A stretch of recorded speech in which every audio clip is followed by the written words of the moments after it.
Salut à tous, c'est JD, ancien ambassadeur du tri et doctorant au sein de TerraVox.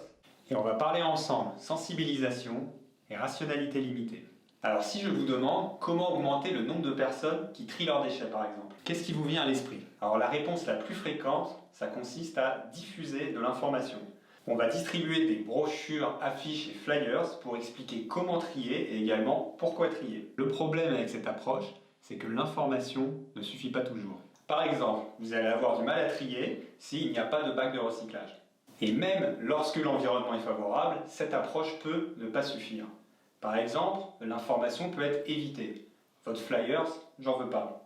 L'information peut être traitée mais non mémorisée. Donc je l'ai vu mais je me souviens de rien. L'information peut également être mémorisée et pour autant ne pas se traduire en comportement derrière. Alors la limite de l'information, c'est qu'elle suppose que nos comportements sont 100% rationnels. Pourtant, comme le montrent les sciences comportementales, le contexte influence énormément nos décisions. Contexte. Prenons un exemple. Dans une cafétéria, les chercheurs ont mesuré l'argent versé dans une boîte d'honnêteté. Donc la boîte d'honnêteté, c'est vous-même qui mettez l'argent pour payer votre thé ou votre café. Chaque semaine, la décoration changeait. Donc une semaine, il s'agissait de fleurs et une autre semaine, il s'agissait d'un regard. Alors d'après vous, quelle décoration influence le plus l'argent versé? Est-ce qu'il s'agit des fleurs? Est-ce qu'il s'agit du regard?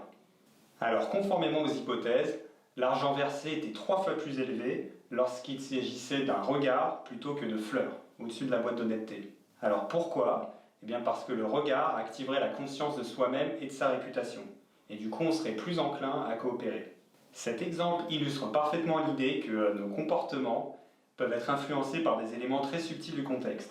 Les professionnels ont tout à fait intérêt à prendre en compte l'idée que nos comportements découlent d'une rationalité limitée.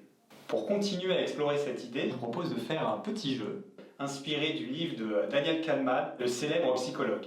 Alors si je vous montre cette image et que je vous demande de me dire qu'est-ce qui se passe dans votre esprit. Alors vous avez sans doute deviné une émotion de colère, vous vous préparez sans doute à réagir à une agression et tout ça s'est fait de manière totalement automatique et n'a demandé aucun effort. Vous venez d'expérimenter le système rapide.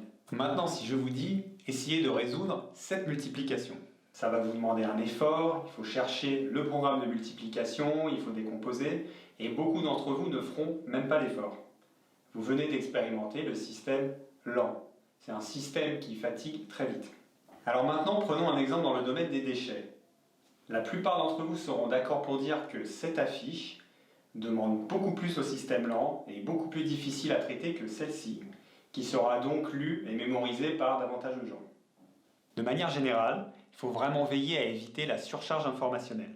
On ne manque pas vraiment d'informations, on manque plutôt de capacité et de motivation à traiter toute l'information disponible. Alors à votre avis, quel système est prioritaire au quotidien? Est-ce qu'il s'agit du système lent ou du système rapide? Il s'agit du système rapide. Et si on prend au sérieux toutes ces caractéristiques, on change radicalement la manière de penser et de concevoir la sensibilisation. Et c'est précisément ce que commence à faire TerraVox, l'entreprise d'accueil de la thèse, ainsi que nos deux partenaires, Citeo et la région Île-de-France. Cette thèse est également co-dirigée par Yolande Piris et Michael Dupré. On se retrouve très bientôt pour une série de vidéos pour essayer de mieux comprendre ce que changent concrètement les sciences comportementales dans la sensibilisation.